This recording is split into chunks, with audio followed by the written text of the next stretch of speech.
الحمد للہ رب العالمین والصلاة والسلام علی خاتم النبیین وعلی آلہ واصحابہ اجمعین اما بعد فاعوذ باللہ من الشیطان الرجیم بسم اللہ الرحمن الرحیم۔ عزیز طلباء کرام، کنز المدارس بورڈ کے آفیشیل یوٹیوب چینل پر خلاصۃ النحو کے لیکچر سیریز کے ساتھ ہم حاضر ہیں۔ روئے زمیں پر جس قدر انسان بستے ہیں، آپس میں ایک دوسرے کو جب وہ اپنا مافی ضمیر بیان کرنا چاہتے ہیں تو اس کے لیے مختلف زبانوں کا استعمال کیا جاتا ہے، مختلف لینگویجز استعمال کی جاتی ہیں۔ ان تمام زبانوں میں سے افضل اور بہترین زبان عربی ہے، کیونکہ عربی قرآن کریم کی زبان بھی ہے۔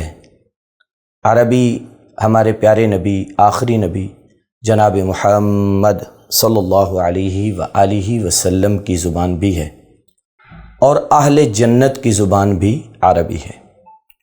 جہاں پر ہم اور زبانیں سیکھتے ہیں، سیکھنے کی کوشش کرتے ہیں، وہیں ہمیں عربی کو بھی ضرور سیکھنا چاہیے، کیونکہ یہ میرے آقا صلی اللہ تعالی علیہ وآلہ وسلم کی پیاری زبان ہے۔ جب آپ عربی کو کما حقہ سیکھنا چاہتے ہیں، کوشش کرتے ہیں، تو سب سے پہلے اس کی گرامر کو سیکھا جاتا ہے، اور عربی کی گرامر دو علوم پر مشتمل ہے، یعنی دو حصوں پر، دو پارٹس پر مشتمل ہے۔ ایک کو علم الصرف جبکہ دوسرے کو علم النحو کہا جاتا ہے۔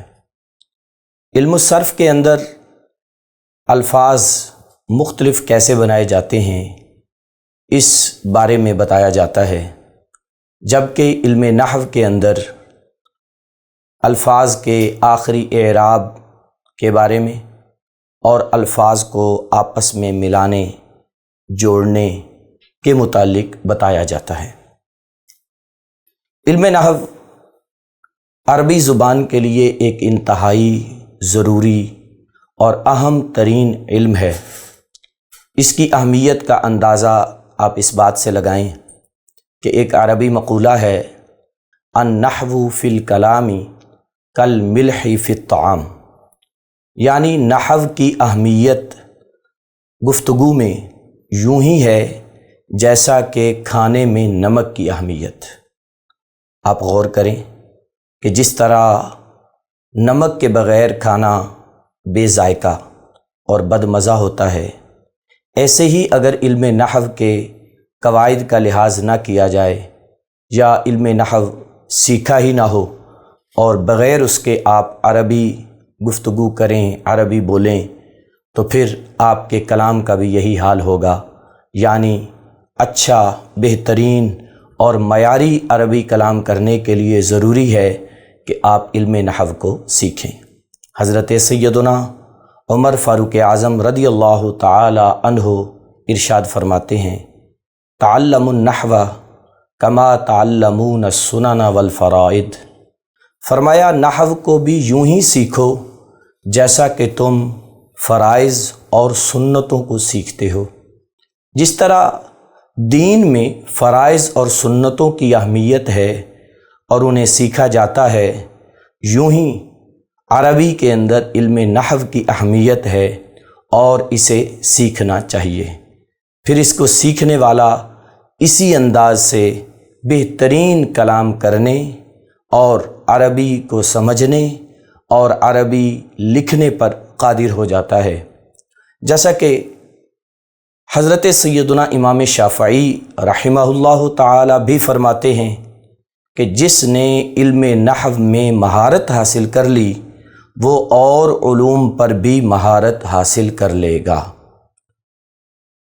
خلاصۃ النحو بیسیکلی علم نحو کے ہی اصول و قواعد پر مشتمل کنز المدارس کے نصاب میں داخل ایک کتاب ہے، جو کہ ابتدائی طلباء کو پڑھائی جاتی ہے اور اس کے ذریعے علم نحو کو سیکھا سکھایا جاتا ہے۔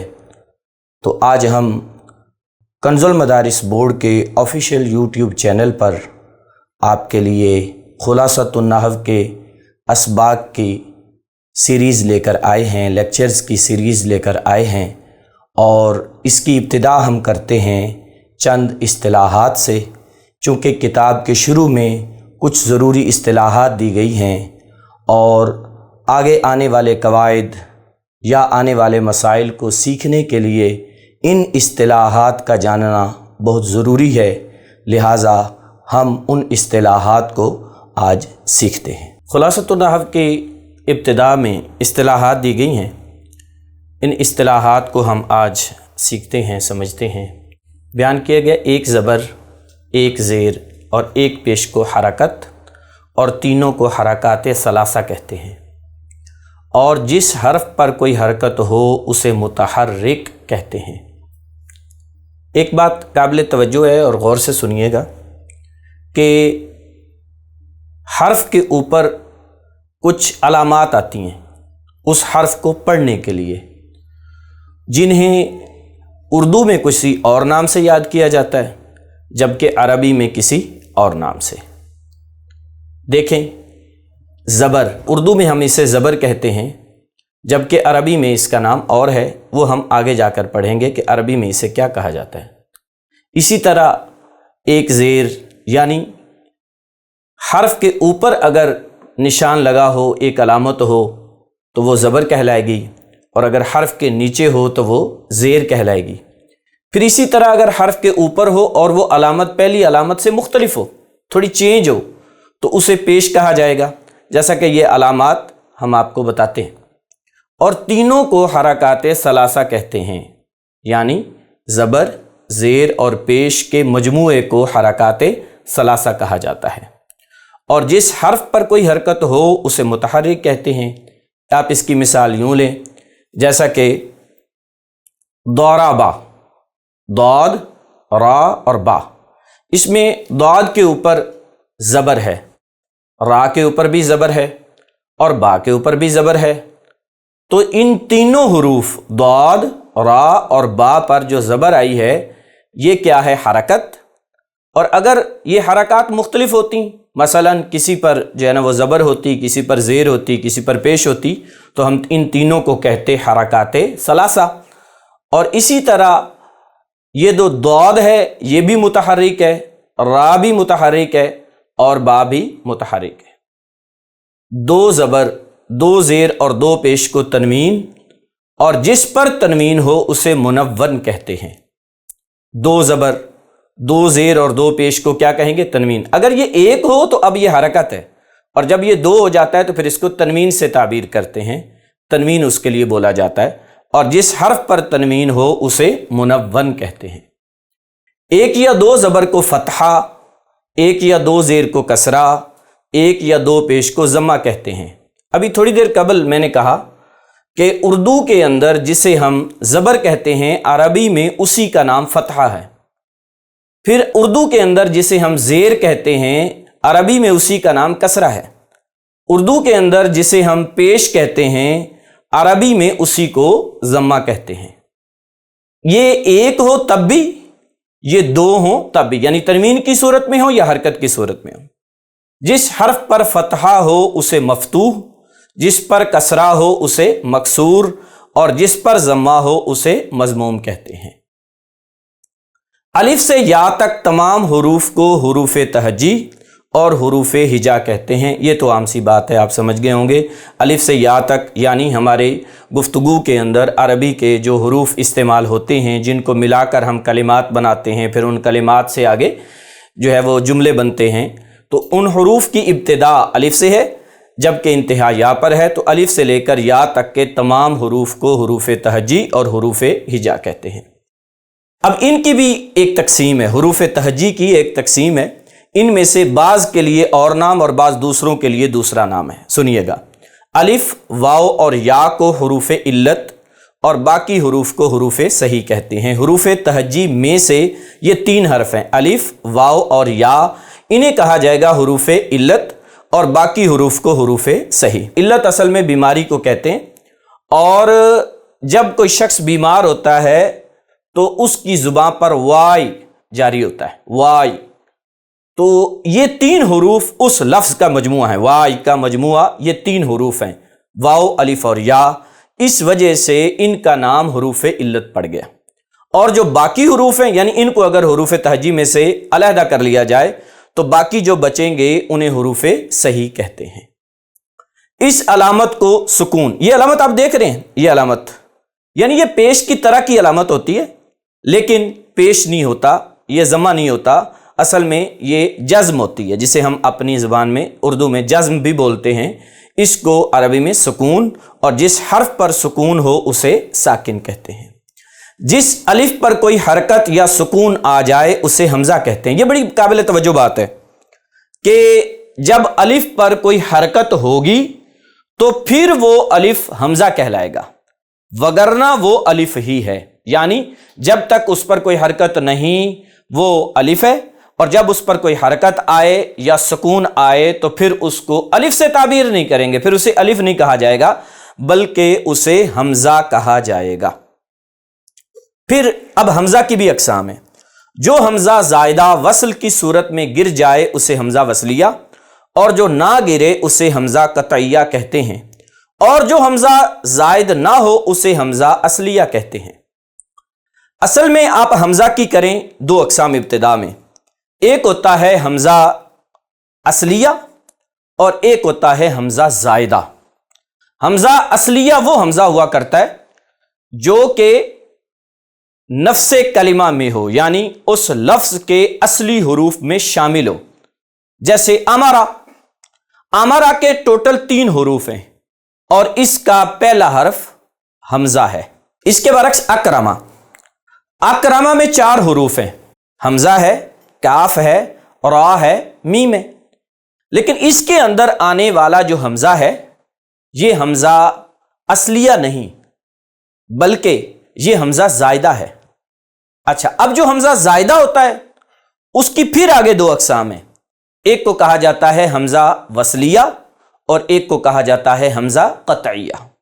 یعنی جب آپ عربی عبارت پڑھ رہے ہوں، عربی پڑھ رہے ہوں، اس کو پڑھتے ہوئے اگر حمزہ کو بھی بیچ میں پڑھا جائے تو وہ حمزہ قطعیہ ہے، اور اگر اس حمزہ کا تلفظ نہ کیا جائے، اسے نہ پڑھا جائے تو پھر وہ حمزہ وصلیہ ہے۔ حمزہ زائدہ کی 2 قسمیں ابھی ہم نے پڑھی ہیں۔ جو حمزہ زائدہ وصل کی صورت میں گر جائے اسے حمزہ وصلیہ، اور جو نہ گرے اسے حمزہ قطعیہ کہتے ہیں۔ یہ حمزہ زائدہ کی 2 صورتیں ہیں، ایک ہوتا ہے حمزہ وصلیہ، ابھی میں نے عرض کیا کہ حمزہ وصلیہ وہ ہوتا ہے کہ جب آپ عبارت کو ملا کر پڑھیں تو حمزہ وصلیہ وہاں پر نہیں پڑھا جاتا، ساکن ہو جاتا ہے، اس کا تلفظ نہیں کیا جاتا، جیسا کہ ربنا اغفر لنا۔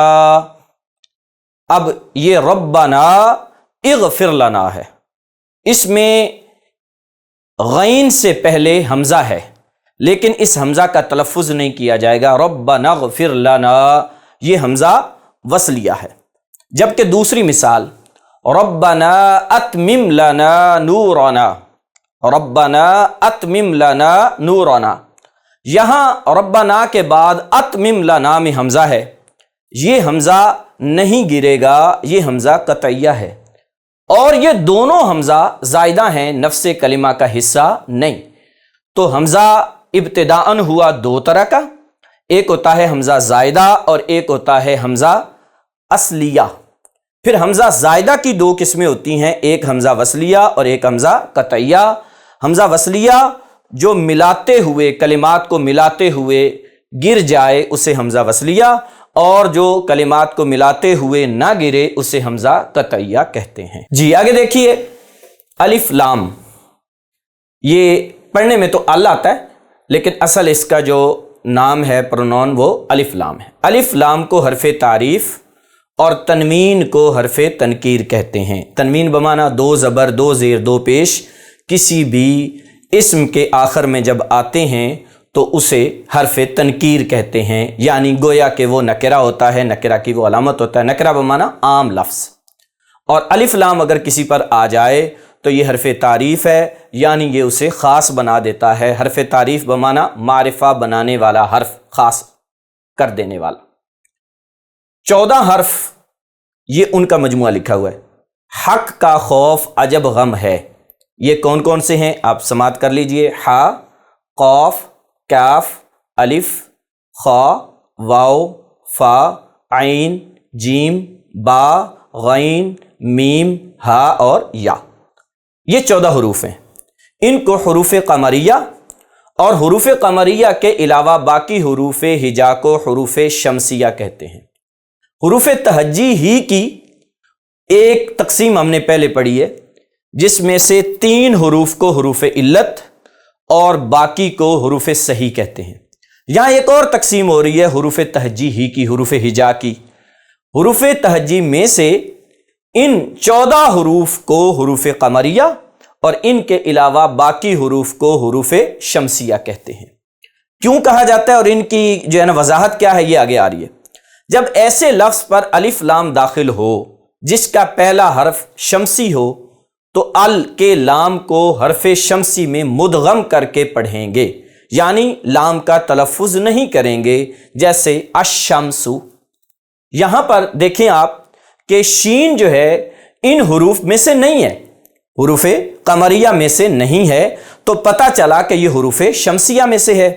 اور حروف شمسیہ میں سے جب کوئی حرف الف لام کے بعد آئے گا تو اس کا تلفظ، لام کا تلفظ نہیں کیا جائے گا، ال نہیں پڑھا جائے گا۔ اس کو میں یوں سمجھے آپ کہ اگر کوئی اس کو پڑھتا ہے الشمس تو یہ درست نہیں ہے، اہل عرب کے طریقے کے مطابق یہ غلط ہے الشمس پڑھنا، اس کو پڑھا جائے گا الشمس، یعنی یہاں پر لام ساکن ہو جائے گا اور ادغام کر کے پڑھیں گے الشمس، حمزہ کو شین کے ساتھ ملائیں گے اور پڑھیں گے الشمس۔ تو یہ فرق ہے جناب۔ اسی طرح حروف قمریہ میں آپ دیکھ لیجئے القمر، اب یہ دونوں کا فرق کرنے جا رہا ہوں۔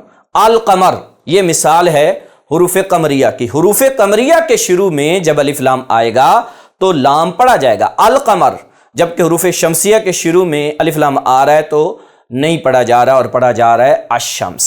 ہم نے علم نحو میں استعمال ہونے والی چند ضروری اصطلاحات کو آج سیکھا، ان میں سے حرکات کے متعلق سیکھا۔ اسی طرح حرکات اگر 2 آ جائیں تو انہیں کیا کہیں گے، پھر اسی طرح جزم کا دوسرا معنی سکون سیکھا، ساتھ ہی ہم نے حمزہ کی اقسام سیکھیں، حروف تہجی کے متعلق ہم نے پڑھا، حروف تہجی کی اقسام ہم نے پڑھی۔ اسی طرح حروف تہجی کی 2 تقسیمیں ہم نے پڑھی کہ حروف تہجی کی ایک تقسیم اس اعتبار سے ہے کہ ان میں سے چند کو حروف صحیح اور چند کو حروف علت کہتے ہیں، اور ایک تقسیم ان کی اس اعتبار سے ہے کہ چند کو حروف شمسیہ اور چند کو حروف قمریہ کہتے ہیں۔ یہ ابتدائی باتیں ہیں، بہت ضروری ہیں، ان کا استعمال آگے ہونا ہے، اس لیے میں گزارش کروں گا ہمارے سامعین کو، ناظرین کو کہ ان اصطلاحات کو اچھے سے ازبر کریں، یاد کریں، تاکہ آئندہ جب استعمال ہوں تو پھر ہم انہیں دوبارہ بیان نہ کرنا پڑے۔ فی امان اللہ۔